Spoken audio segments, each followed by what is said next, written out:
I do believe that President Trump is genuinely interested in a deal with Iran, as he demonstrated also during his first term in office.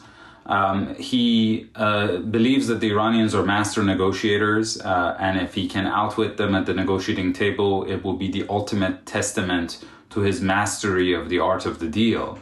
And he also understands that in the absence of a deal, there is a real risk of military confrontation with Iran that he also came pretty close to in the first term, but avoided it. Because he knows that his base is also not at all interested in any other military entanglements in that part of the world. The success or failure of these talks in Oman depend on whether the parties are able to overcome the two key questions of scale and scope. Scale of Iran's nuclear program. Of course, some of President Trump's advisors have talked about using the Libya model, in which in 2003, Libya completely dismantled its nuclear program and shipped it out of the country. That is what Prime Minister Netanyahu has also emphasized as the only deal that is acceptable to him. But we also know, based on 20 plus years of diplomacy with Iran, that Iranians are never going to accept to completely dismantle their nuclear program. President Trump has mentioned that he's seeking a verified nuclear peace agreement, which means that he's willing to accept a degree of enrichment activity on Iranian soil if it is tightly monitored by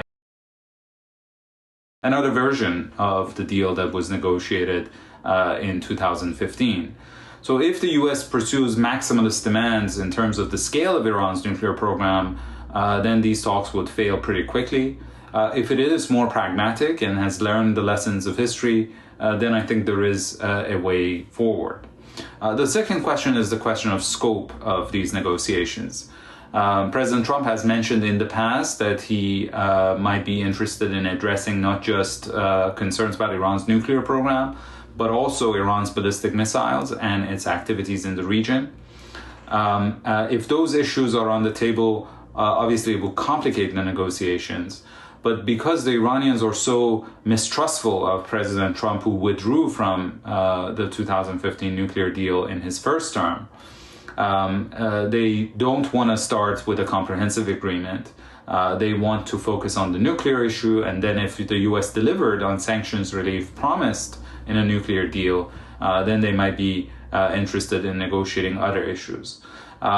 So a key point in the Oman negotiations would be whether the parties can agree on what's the end game, what are the contours of the deal, and be able to set an agenda. If they succeed, then the subsequent rounds could happen in person and directly rather than through intermediaries. It is quite obvious that if these negotiations fail, tensions are going to escalate pretty quickly. There is already a preordained timeline. This summer, the Europeans have promised that if there is no deal to cap and roll back Iran's nuclear program, they would have no choice other than using the mechanisms in UN Security Council Resolution 2231 that endorsed the 2015 nuclear deal to snap back the UN sanctions before they lose the ability to do so, because the resolution expires in October.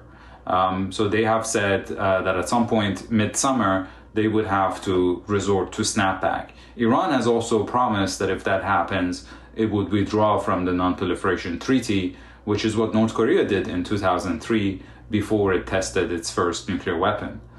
It is quite easy to imagine that in a situation that Iran's very advanced nuclear program that is on the verge of weaponization is gone dark, and the UN nuclear inspectors have lost access to be able to have oversight over the fissile material in Iran, that this could cross a red line for Israel and the United States, which could result in military action.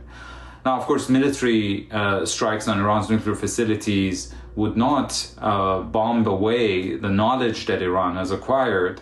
And the difference with previous episodes of confrontation with Iran is also that now Iran has, over the past few years, produced hundreds of advanced centrifuges and could have potentially stockpiled them in secret facilities around the country.